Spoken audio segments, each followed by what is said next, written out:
How does everything work? It's the holy grail of physics and something most people watching this video have dreamt about since we were kids. A simple Google search tells me that general relativity and the standard model are two best theories. One for massive scales like solar system and galaxies, and one for tiny scales like atoms and particle colliders. While general relativity has enjoyed mainstream popularity, with everyone under the sun trying to convey the essence without its mathematics, the same can't be said about the standard model. It's quantum, so it doesn't make any sense, seems to be the mainstream sentiment. Not a single sexy animation exists to share its revolutionary concepts to anyone without a 4-year course of mathematics. What are Feynman diagrams for? What is quantum field theory? What is the logic underpinning the most accurate and predictive theory in all of physics have to say about the universe in which we live in? That's what I want to talk about today.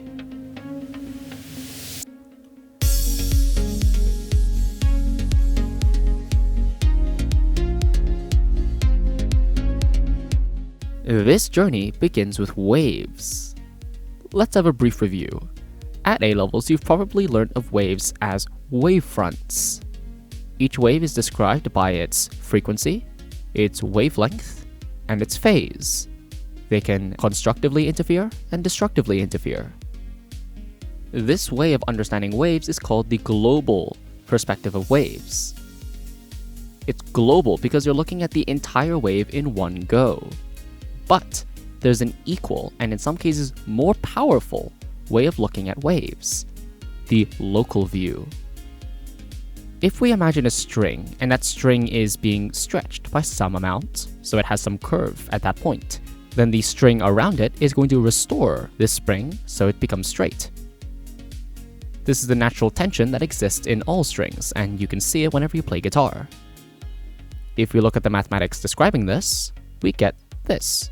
The second derivative of space, which is the curvature of the string, is negatively proportional to the second derivative of time, which is the acceleration of that string. There are a surprising number of ways you can interpret the wave equation, but the one that we'll be using today is the idea of squeezing. Curvature in this case can also be interpreted as this point has a lot more than its neighbors. If you're curved downwards, then by definition, all your points around you are smaller than you.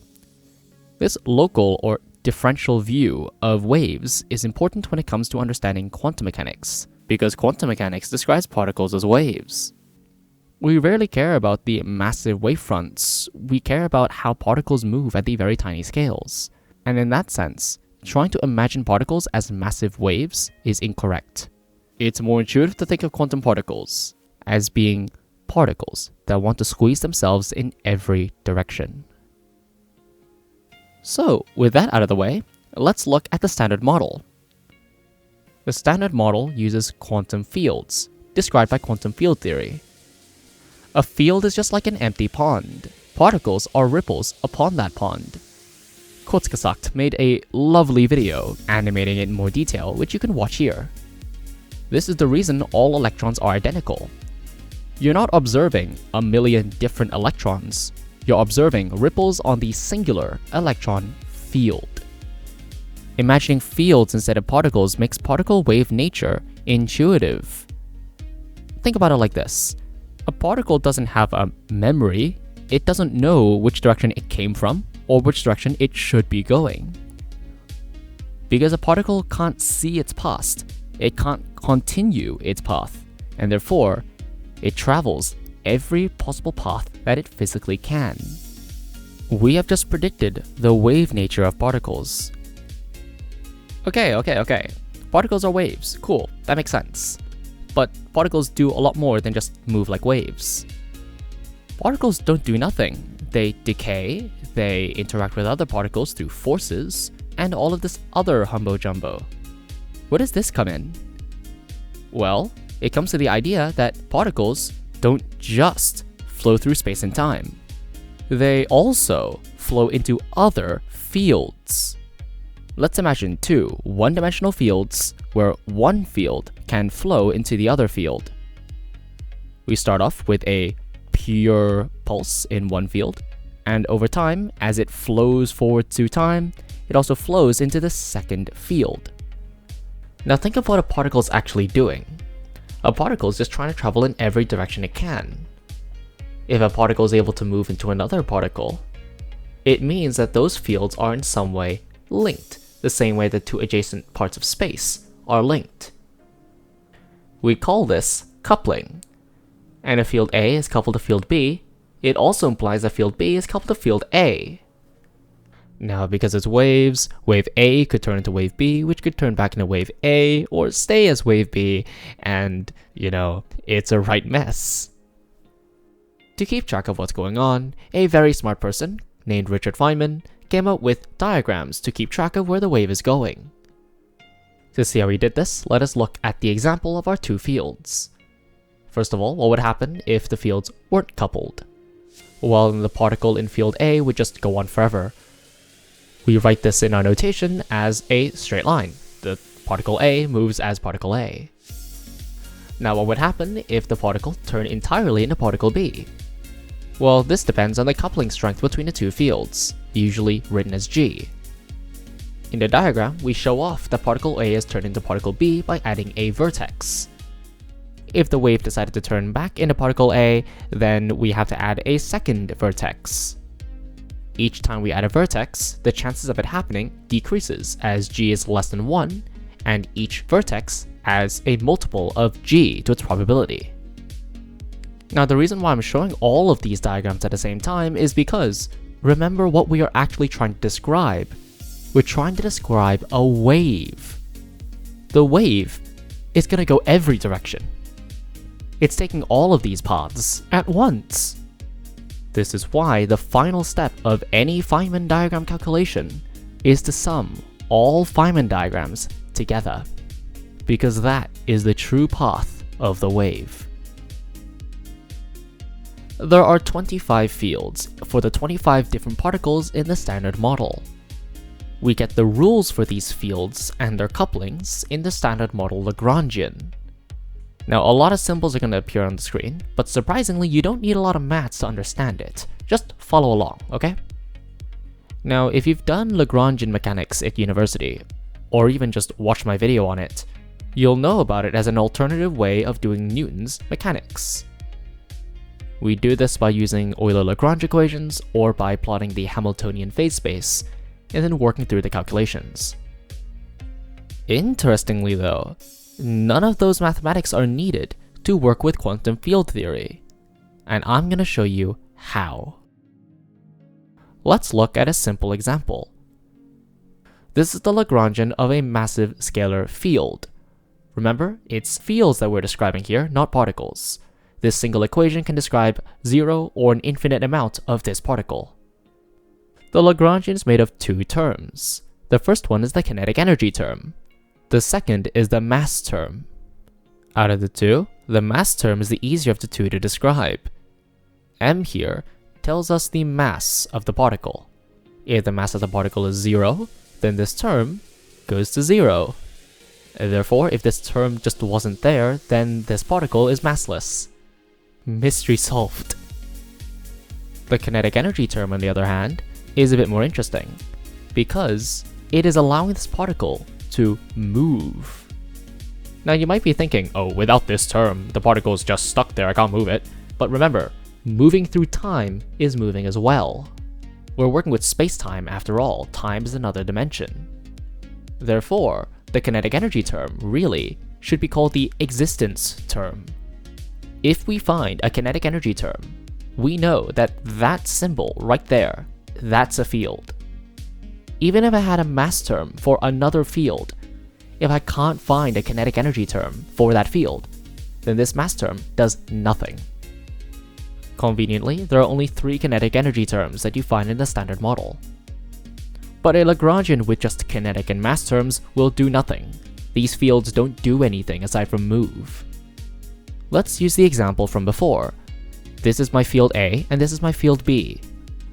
Now this is Lagrangian mechanics, so in order to add new physics, I just have to add a term.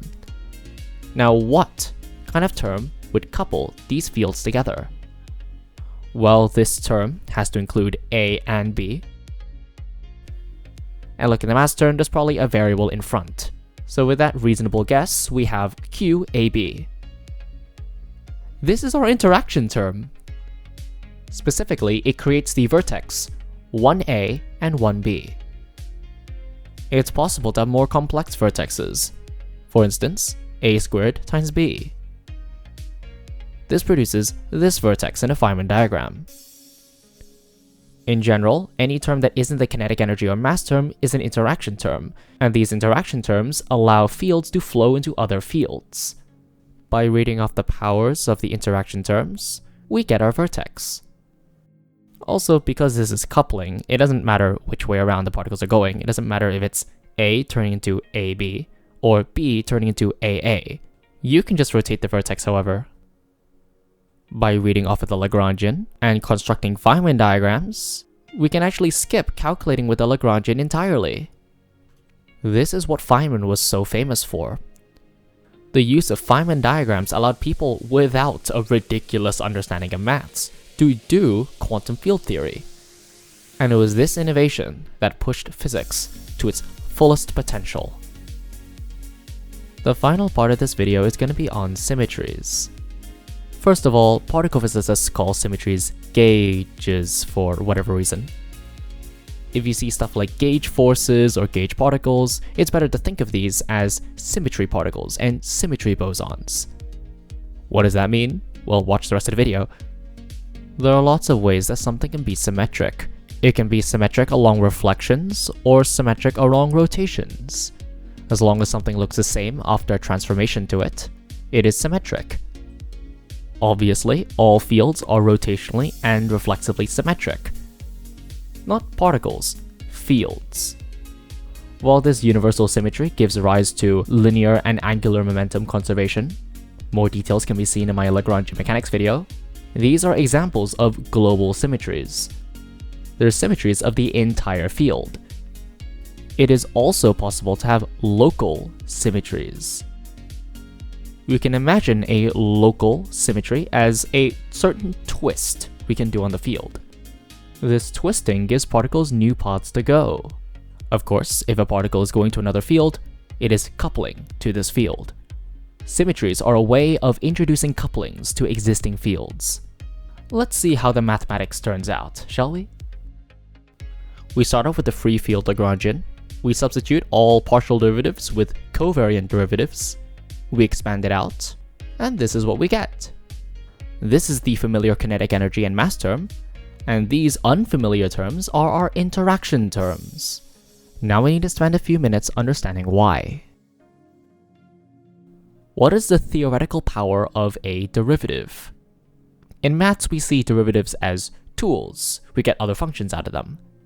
But in physics, derivatives have a very specific purpose. They connect bits of space together. Without a derivative of space, we can't say how something changes through space. Without a derivative in time, we can't say how something changes through time. Therefore, when we come up with the idea of adding in a new way to go for this particle, we do this through the derivative. Derivatives are usually symmetric through space and time, but covariant derivatives are specific derivatives that are symmetric in additional ways. This method of blindly substituting our partial derivatives with covariant derivatives is called minimal substitution. The keen-eyed among you might realize that this field on its own can't do anything. Since this new field is spin 1, we add the spin 1 kinetic energy term. Hold up. This is the exact field equation for electrodynamics. This field A is literally the field for photons. These fields, which were born out of symmetries, are what we in everyday life call forces. Therefore, we call these fields symmetry force fields or gauge force fields. This is how particles are actually coupled. It's extremely hard to just force one field to couple with another, but it's really easy to have all of your fields coupled to force fields, and having all your particles interact through this middleman field. By identifying all the fields and coupling to the right forces, we're able to predict the electron's anomalous spin to 12 significant figures. The most accurate theoretical prediction in all of modern physics. In the Standard Model, there are two forces that are directly described by symmetry: electromagnetism and the strong force, modeled by U1 and SU3 respectively. On the surface this seems fine, but for anyone who learns a little bit of particle physics, you'll know that electromagnetism and the strong force are completely different. Electromagnetism goes to infinity with its strength dropping off by the inverse square law. The strong force, meanwhile, gets stronger with distance and has a finite range. How can these two forces be described by the exact same symmetry dynamics? It turns out it's possible to, at a glance, know that any force that comes out of a SU3 symmetry will have similar properties to the strong force. And to understand this, we have to look at symmetries in a little more detail. When mathematicians say U1 or SU3, they aren't describing a singular thing that is symmetric, but instead a way that something even can be symmetric. 3Blue1Brown made a beautiful video going over groups, which you can watch here, but for today I'll be focusing on a specific property that groups can have. Let's look at a very similar group to SU3, SO3. SO3 describes 3D rotations. If I have a vector in 3D space, I can rotate this vector using SO3 rotations. There's a special property that SO3 transformations have, and that is they are non-abelian. Abelian means you can do these symmetry rotations in any order. An example of an abelian symmetry group is the SO2 for two-dimensional rotations.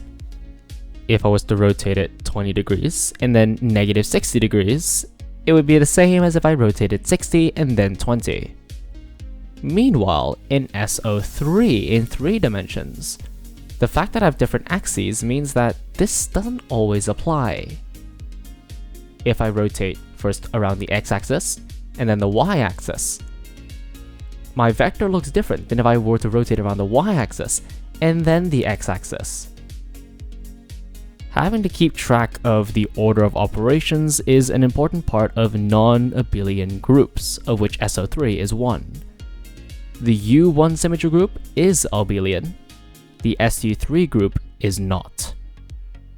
Because of this, terms that would usually cancel each other out cannot, because mathematically, non-abelian group terms cannot be swapped around. This cannot equal this, and therefore, we end up with these higher order self-interaction terms in our Lagrangian, and it is these terms that make the strong force so weird. For electromagnetism, as two charges get further apart from each other, the force weakens by the inverse square law. Meanwhile, two particles that have an attraction via the strong force, the further they are apart, the more space between the two particles that individual gluons can produce more gluons. Counterintuitively, the force gets stronger and stronger and stronger as you try and separate those two charges. There's a surprising amount that I had to leave out of this video because I tried to talk about the Standard Model without the mathematics. For instance, how is energy conservation handled at all in these equations? Turns out because all these equations use space-time tensors, they automatically include special relativity, which deals with energy conservation. You can watch my tensor video to see a bit more on how this is done, but energy conservation being handled automatically is a great feature. I also skipped over perturbation theory, which is the theory that Feynman used to get his Feynman diagrams in the first place. If you want to actually make discoveries yourself, you have to get terms with perturbation theory, and Fermilab's Dr. Don Lincoln has some good videos introducing the concept of perturbation theory. Also, there's no way to avoid the raw mathematics of working in the Lagrangian. I summarized quite a few things, which is good enough intuition for the electromagnetic and strong force, but for the weak force, it is vital in understanding its two massive exceptions. It couples to the mixes of fields determined by the CKM matrix, and is the only boson field to have mass that is attained through the Higgs mechanism. If you want to understand a single word that I just said, you're gonna have to go to university, and you, my friend, are gonna have to learn it too. It's very worth it, I'd say. If you found this video enticing, you're exactly the kind of person I want at my university, learning this kind of stuff. I believe the raw logic of the standard model is gripping and genuinely insightful. There's nothing that arbitrary about the choices behind the standard model. It simply models what we see in the world, and uses incredibly fundamental and perspective-shifting logic to peek into the subatomic quantum world around us. Thank you very much for watching. Have a good evening.